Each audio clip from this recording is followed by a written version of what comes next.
Chapter 7. She plumbed the silence for meaning, but there was none. The silence was like the empty lines on a music sheet, and she could read nothing, because there was nothing to read.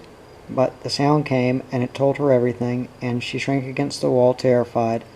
And she heard the voice rising, and the boots clattering on the stairs, the pell-mell of the boots, and the beseeching voice of her mother. And then the door flew back on its hinges, and he was there, his eyes flashing, and his face a passion of rage, and the woman behind him in nervous fear. And Dooley said in a shaking voice, "Is this true?" "No, Dada, don't. "Is it?" shrieked Dooley, advancing into the room. "You've got to control yourself," pleaded his wife. "Aloysius, for God's sakes, don't do anything to the child, please." "Shut your mouth, you," bawled Dooley, turning on her and smacking her across the face. "Keep out of this." The woman gave a sharp cry and clapped a hand to her stinging cheek, but she had dropped it in a moment, and went and gathered the girl to her, and the girl clasped her and cried, "Mamma, don't let him touch me. Mamma, don't let him." "You filthy little gutter snipe," Dooley said. "You dirty, filthy little bitch. Get away from your mother, and get over there. Get away from her when I tell you, or I'll beat you black and blue." Under the menace of his voice, the girl freed herself from her mother and stood apart, shaking in terror, her eyes fixed on her father, and suddenly she burst into bitter tears. But he told her to shut up, and he told her loudly to shut up, and he frightened her into sobbing quietness, and he went across and slapped her hard across the head, knocking her off balance against the wall. "Who did this? I don't know," she sobbed. "Where did it happen?" She didn't answer. "At the dance," roared Dooley. "Don't lie to me, you harlot. It must have been at the dance. Where else have you been? It was at the dance, wasn't it?" She nodded wildly. Dooley stood there, statuesque, in shock and rage. "Your daughter. The socials you were instrumental in starting. The money-maker you plumbed for and organized, and your daughter using it for a meeting place with some lout, and the lout giving her a kid by starlight. See old Niland laughing, and all the others thinking what a joke, the others that don't like you and opposed your idea, and were resentful when it proved a success." Vicious Dooley beat the girl over the head and face with his hands, and the girl cried bitterly, hoping to soften him, crying louder and louder so that he might be satisfied he had hurt her enough and would stop. Miss Dooley ran over to her, and in fright and loyalty tried to pull her husband away, but he transferred his attack to her, slapping her face and head and abusing her vilely, telling her if she'd done her duty this wouldn't have happened, and the girl took after her in her morals. She fell away sobbing. Dooley paced up and down the room, wringing his hands with rage and hate and pity for himself. "How long have you been like this?" "4 months, I told you," the woman said. "Why didn't you tell your mother before?" I don't know, Cassie Dooley said. "Why'd you wait all this time to tell her? Why did you wait till now?" "Because you couldn't hide it any longer, I suppose. Because she'd see you sticking out with the unwanted bastard in you, I suppose, and the man that did it, he's dumped you, I suppose." "That's not true," the girl flashed quickly. Fear enlarged her swollen eyes, but she felt confidence and defiance in her confidence. "Don't matter what he does to you, or what he says, or what anybody thinks, Dano's with you. You've got him that you love, and who loves you." Dooley grabbed his wrist. "Who was it?" "I don't know." "You do know. Who was it?" I won't tell you. "Any one of a dozen, was it, you rotten little streel? I ought to flog the hide off you. I'll find out who it was. I'll rake up every buck that ever went to those dances until I find the one, and I'll castrate the swine for the shame and disgrace he's brought on me. Who was it?" "I won't tell you." "Tell me, or I'll screw your arm off." He twisted her arm, and she cried moaningly, but he saw she wouldn't tell, and he was frightened to go any further, and let her arm go, and beat her over the face again. Oh, for God's sweet sake, leave her alone, implored Miss Dooley. This won't do any good. The child needs help. Help, shrieked Dooley. Are you out of your mind, you bloody old maroon? You don't wake up to anything. Don't you see what this bitch has done? Doesn't it penetrate your thick skull just what she's done? I only know she's a child and she needs help, and we are her parents and she has no one else. The shame and disgrace, I suppose it doesn't mean anything to you. Well, it does to me. What do I care about this thing? I don't care two hoots about her. I'd like to see her dead. God forgive you for that talk. God forgive her, you mean. She always had a good home, a good education at a convent school. I'll point out, has never gone without anything. And she does this to me, to us. Well, I'm damned if I'll put up with it. He went over to the girl's plywood wardrobe, pulled the door open, and wrestled with something inside. I wouldn't have told you anything, Miss Dooley said. If I'd known you'd go on like this, I'd have sent her away myself somehow. Cassie Dooley watched her father drag out a suitcase and come back and throw it on the bed. You send her away, he jeered at the woman. Where would you send her? What would you do it with? You shut your mouth and keep well out of this, or you'll be sorry. He glared at the girl. Pack your things and get out. Cassie Dooley's mouth fell open. But Dada, where'll I go? Aloysius, she can't go, and you know it. She needs looking after. You heard what I said, Dooley cried, his passion mounting again.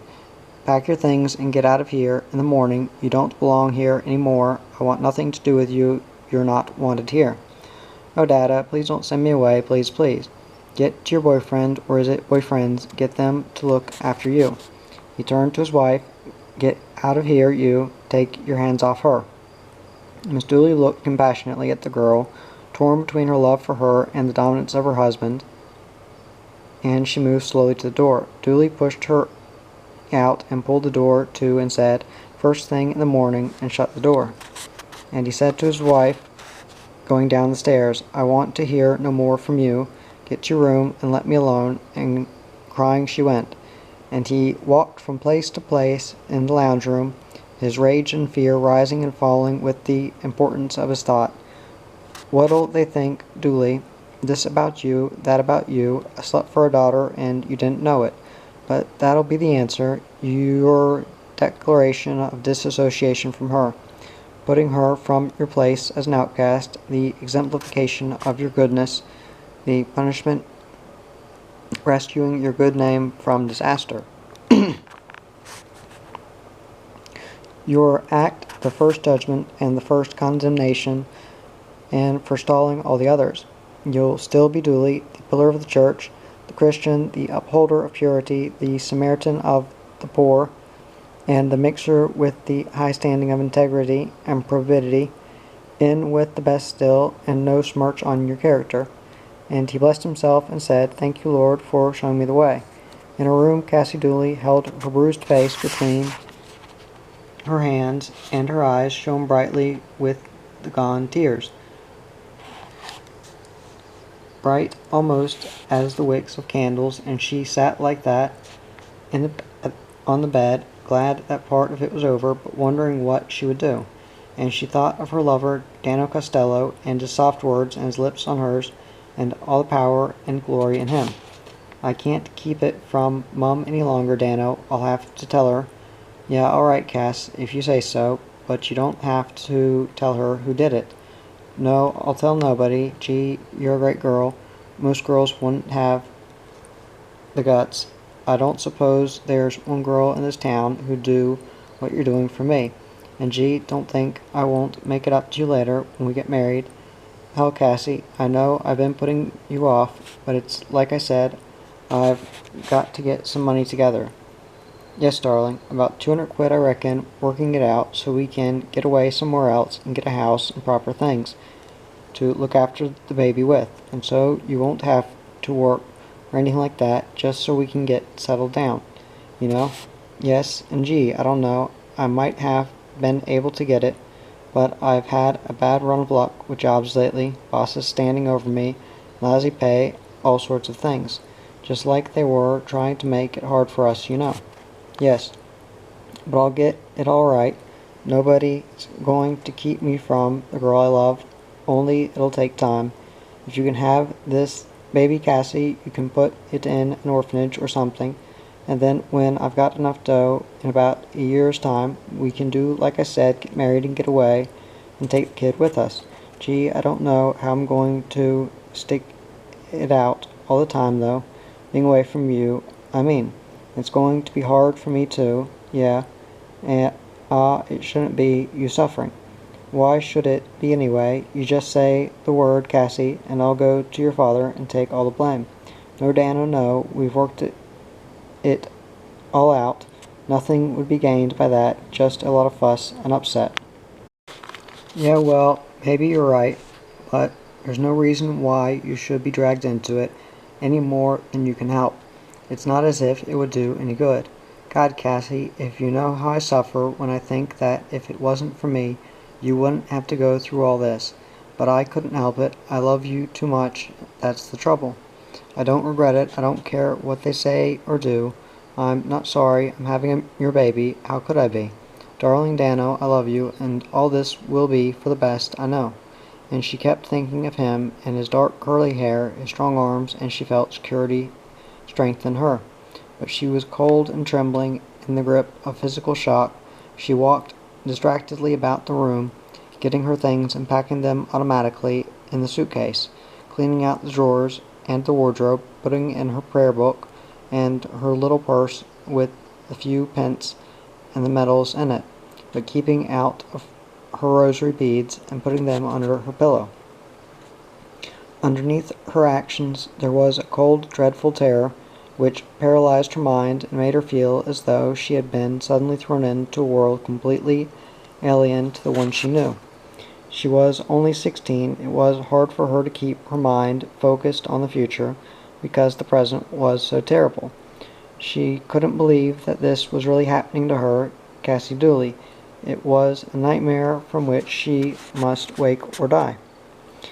Her teeth began to chatter, and she took off her clothes and got into bed and pulled the blankets over her head, trying to say the rosary and think at the same time of Dano Costello, that he was praying for her and suffering for her and longing to bear this for her. But somehow she couldn't think of Dano or anybody. She just cried bitterly for her mother.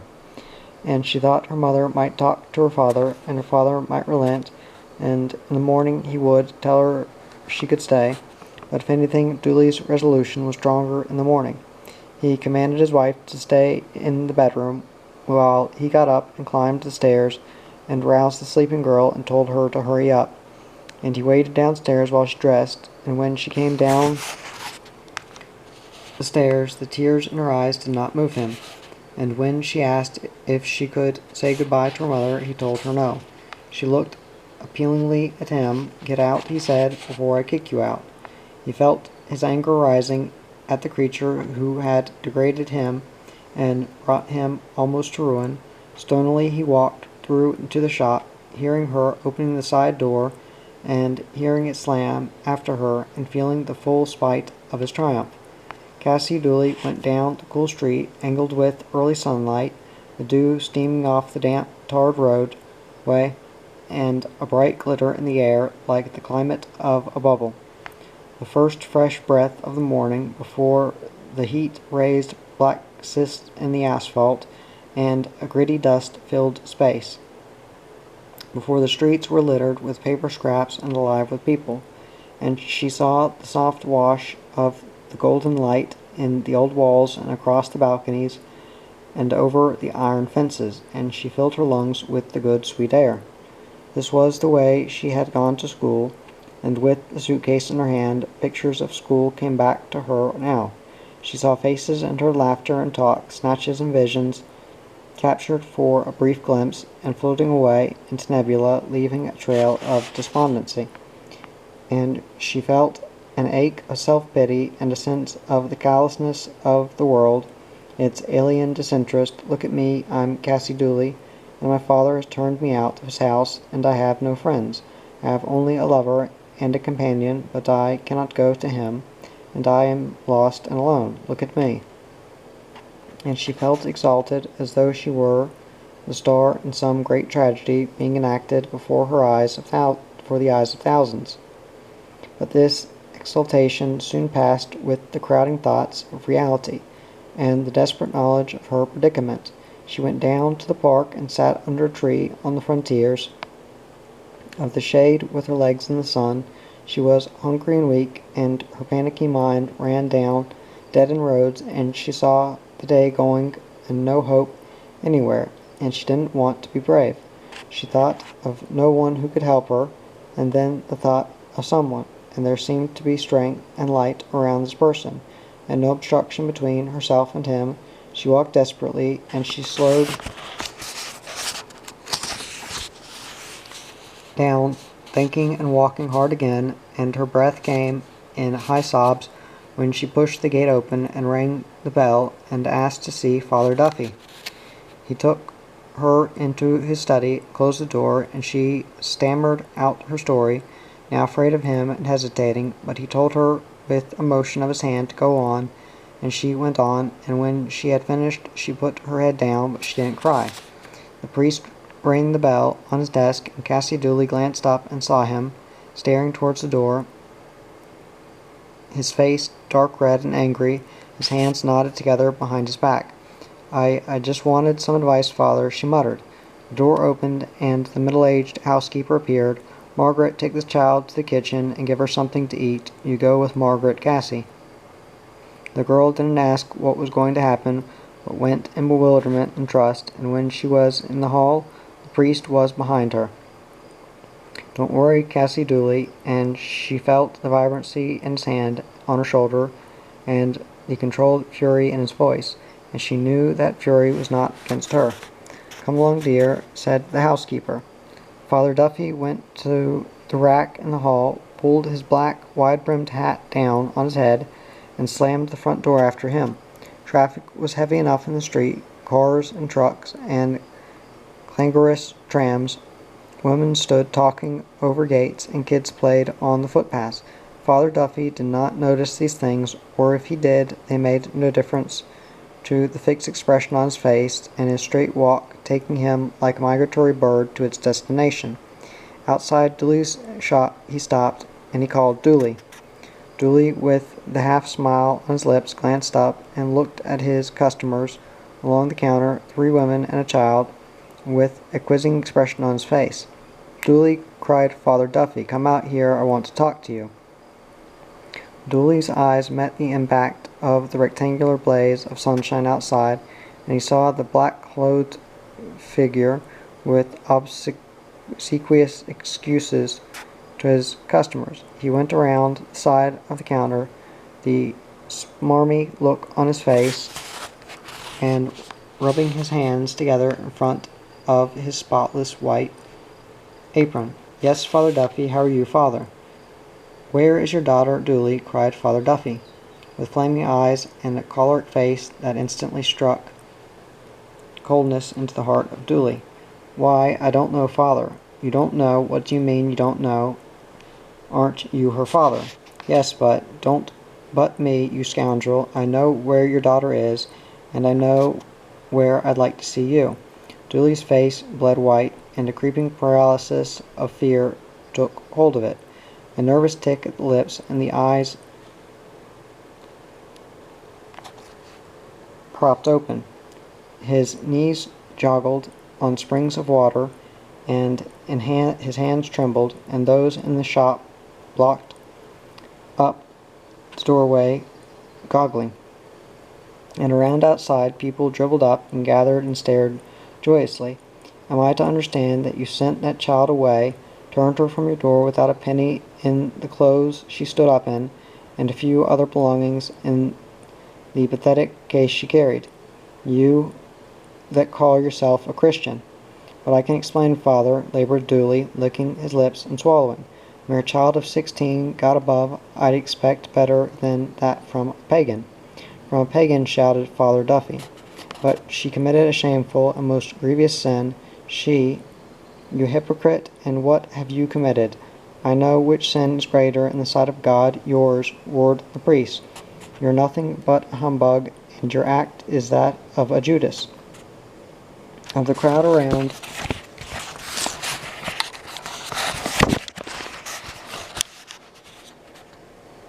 no one spoke a word, and Dooley, swiveling his eyes over them, hated them and could have cried from his humiliation. His breathing came in short jerks, and he looked appealingly at the priest, and he begged, "Father, can't we go inside and talk this thing over in private?" "No," bellowed Father Duffy, "what have you got to hide? I could accept you for a monstrous human sadist, turning your daughter into the street. How did you think you'd get away with that? I've a mind to take you by the scruff of the neck and the seat of the pants, and march you all away to the police station, and they'd be glad to see you. They'd be glad to see you." Dooley stood quaking, his cheeks burning now like peonies, and a glitter of tears in his eyes. "You'll take that girl back, Dooley. You'll take her back, and you'll apologize to her for your brutal treatment, and you'll keep her with you. There'll be no need to ask the police to take that girl and look after her, or the welfare department. You'll look after her, and as God is my judge, I will see that you do." "Give it to the bloody worm, Father," came a voice from the crowd. "Let him alone," came another. Father Duffy took no notice of the crowd, but the frantic eyes of Dooley looked over them and asked for pity and sympathy. No one stirred, and there were no interjections. Father Duffy walked abruptly off, and Dooley thrust through the crowd in the doorway, and pulled and pushed his doors shut, and stood there, hearing the laughter and talk outside, stood there drooping, shoulders slumping, his face like the face of a dying man. An old and dying man, and he went over and flopped down on the chair, and put his head in his hands, and wept wildly, fiercely, bitterly, blasphemous and vengeful. Peter Costello thrust open the door, and there was a deep excitement in him, and his wife and boys, eating their midday meal, watched him fling his hat on the radio, knocking the papers down behind it, and grinning broadly, put his hands on the back of his chair to make the news flash. "You'll never guess what I saw. An elephant with 4 tails," laughed Johnny, twinkling-eyed. "And them all pink," joined in Miss Costello. "No," cried Peter Costello, with a dramatic gesture.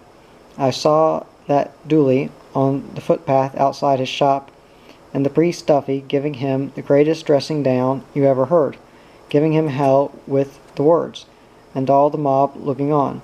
"Good Lord," gasped Miss Costello. Get out, you're drunk." "Drunk me foot, it's a fact." "But why would he be doing a thing like that?"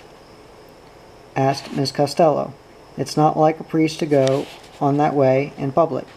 "Well, this one did, and the reason is that Dooley kicked his daughter out." Dano Costello paled, and his mouth slipped open.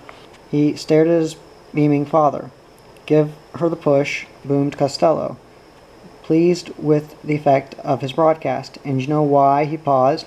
"Somebody put her in the family way." "Peter," cried Miss Costello, "remember your place." "Well, all right, she's going to have a nipper." The woman put down her cup of tea, and sympathy clouded her face. "That's dreadful, and she's so young, just a baby." "Yeah, poor little bastard, it's crook." Costello pulled a temporarily sympathetic face, then he laughed. "But if you could have seen that Dooley and the priest at him. By God, I never thought I'd see that in a lifetime." "How do you know it's true?" she persisted. Miss Dooley. Yeah?" "She was at the door of the shop with the others, and she came out on the footpath, and I can tell you she was spilling no tears of pity for that miserable flop she is married to. She was enjoying it, and she's talking to that fat piece down the road. What's her name? You know, the one that got the King's Diary for having triplets. Miss Claiborne. Loaded up with bread and meat, and she tells her, Mother Dooley tells her how he sent the kid off that morning. and how she was against it and tried to stop it with the kid going to have a Joey. Did you hear that? Not from Miss Dooley, I didn't, but Magpie, Mary had it all over the place in a few minutes, and when Dooley ducked inside and shut his doors, they were hanging around there gassing about it for 10 minutes. Well, I declare, Miss Costello said, rising and stacking the used dishes and preparing his place. I must say, Dooley deserved all he got, but I'm surprised at the father going him in public. Costello sat down and pulled his chair into the table.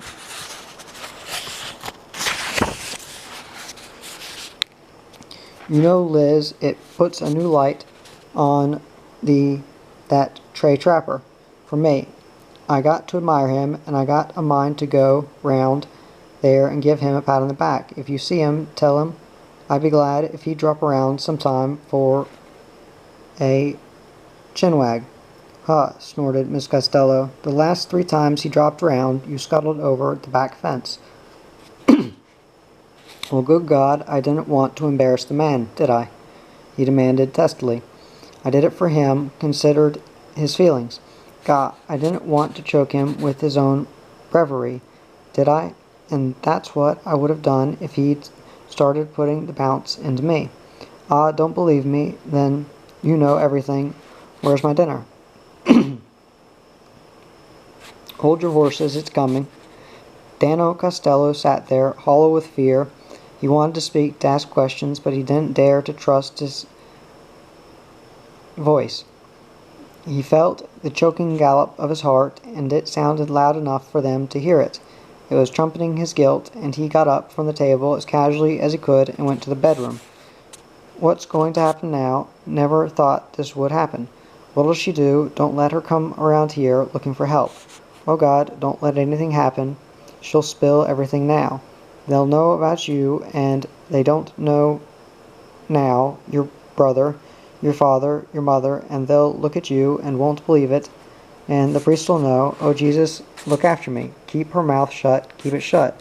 Dano, he started in fright, the old man's voice. He went out into the dining room, and he looked at his father, and he knew he was looking scared. And his father said, What are you looking so white about the gills for? I don't feel so good. Monday coming up, I suppose. You're getting ready. No, I got pains in the stomach. I've had 'em all the week. No doubt they'll be a whole lot worse on Monday, keeping you in bed till 10 o'clock, poor feller, and not giving you the chance to go looking for a job. Oh, stop yapping at the boy, cried Miss Costello with angry concern. You said nothing about pains, lovey. Where are they? She went around to him, and he rubbed his stomach and screwed up his face. Costello snorted in disgust. Ah, what are you listening to him for? He can get you in any tick of the clock. Another word out of you like that, and I'll brand you with the teapot, she said. He could have pains, couldn't he? She turned to Dano. I'll see the chemist when I'm down and get you something. Costello planted his elbow on the table and clasped his hands together, and looked at his son with a victorious gleam in his eye. Well, me lad, you'll be pleased to know I've saved you the trouble of looking for a job on Monday. Another job, he inflected. I've got you a job. Old Charlie Alexander wants a sprat to help him in the shop. Bumped into Charlie, and we had a couple pots. 30 bob a week, with a rise to 10 bob in 3 months, if the boy's any good. Miss Costello was pleased. That's good, and it'll be easy work. She felt happy. None of those jobs where they have machinery, where they get hurt and killed. None of those jobs where the dusty air, flour and that, gets on your lungs and gives you consumption. Just pottering quietly about old Charlie's second-hand shop selling things. You'll like it, I think, Dano. Don't let her talk. Keep her quiet. Keep her mouth shut. Do you think you'll have them pains on Monday? Peter, let the boy alone, will you? Miss Costello said after her husband's retreating back. He poured himself a cup of tea from the teapot on the stove and brought it back to the table, slopping and lipping over. Well, I hope he lasts at this one. That's all I can say. All them jobs he had since he left school, more than I've had in my whole life. You don't like work, Dano, do you? he said rhetorically. Jobs, damn the jobs, nobody'll make me work at jobs, the sack, and leaving. I won't sweat me guts out in factories. Wait till I get a bit older, you'll see what I think of jobs. I'll get the job that'll suit me, where I just have to sit back and push a button, and the money walks in the door. Just wait. How about a spar, Dano? Johnny came in from out front, where he had been talking over the fence to see of his mates. Dano, glad to get away from his father, agreed. Johnny got the gloves, and they went out into the yard. Costello came out and stood leaning against the side of the wash-house door, with one leg crossed in front of the other, and the boot resting on its toe. The boys shaped up, and Johnny said, "Come on in, swing 'em, go for it, you can't hit me."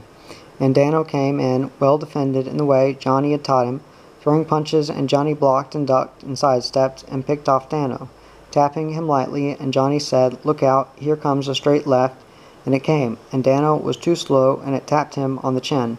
And Johnny said, "Here comes another, and this one's dynamite," and it came, and Dano's head flew back, and he stood still with his arms at his side and shook his head. "Holy smoke, Dano," Johnny said in a tone of disappointment. "You've got to move faster than that. You're no better than you were last time. Warned you when they were coming too. If you're fighting a bloke, he won't tell you that. What the idea of hitting so hard?" Dano complained. "Ah, don't be a big boob," jeered Costello. "Get into him." "I didn't mean to hit you hard," Johnny apologized. "I pulled the punch too. Now, come on, let's have a cut at that again. You lead with the left, bring it in straight and hard, okay?" Dano had placed himself in stance. He threw the left. Johnny knocked it upwards with his right forearm and stuck out a mock left to Dano's jaw. "Or you can duck it," Johnny said, and the left went over Johnny's left shoulder, and he drove his left into Danny's stomach without hitting him. "Now," Johnny said, "just have a practice on these two." And he threw his own left at Dano's jaw, and Dano did what Johnny had done. And Johnny threw it faster and faster, and Dano got speedier, and then Johnny said, "That's right, you want to practice that all the time. You can beat most blokes with a straight left. Average blokes, you don't need anything else." And he said, "Let's have another gallop." Dano fought aggressively. Johnny told him to hit hard, often keep him coming. That's the stuff. And Johnny danced, backstepped, blocked. He didn't hit Dano. He just defended himself, and Dano couldn't hit him. And then Johnny told Dano the left was coming, and this time he had better stop it or else. Johnny didn't throw it. He fainted, and his eyes were dancing, and he was smiling, and his face was alight with the thrill of the action. And then he said, "Now," and the left shot out like a rocket, and he pulled it as it struck, not expecting it to strike. But Dano's knees buckled, and he fell on them and on his padded hands on all fours and shook his head groggily. And Johnny was sorry, he said, and he grabbed him under the armpits, and Costello helped him to help Dano. And Costello said, "You'll be all right, boy, you'll be all right." But he was a trifle upset, and he said, "You didn't have to hit him that hard, Johnny." Johnny said, "I didn't mean to, but he'll be all right. Sit down there. God, if he says anything, I'm a goner. Think you're smart, using me for a punching bag, kidding me and laying it into me. You didn't mean it, not much you didn't mean it, trying yourself out on me. One of these days you'll get a bloody shock. Don't let her talk, God, I'll do anything. If you don't let her talk, please don't let her talk." "All right now. Yeah," Dano grinned. "I'm okay. Boy, you can hit.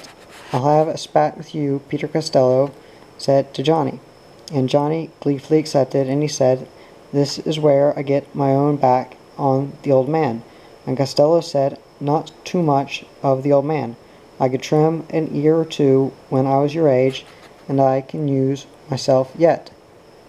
And they sparred blithely, but Dano went away. He walked down to Dooley's and saw the shop open now, and Dooley in there being nice and kind to people.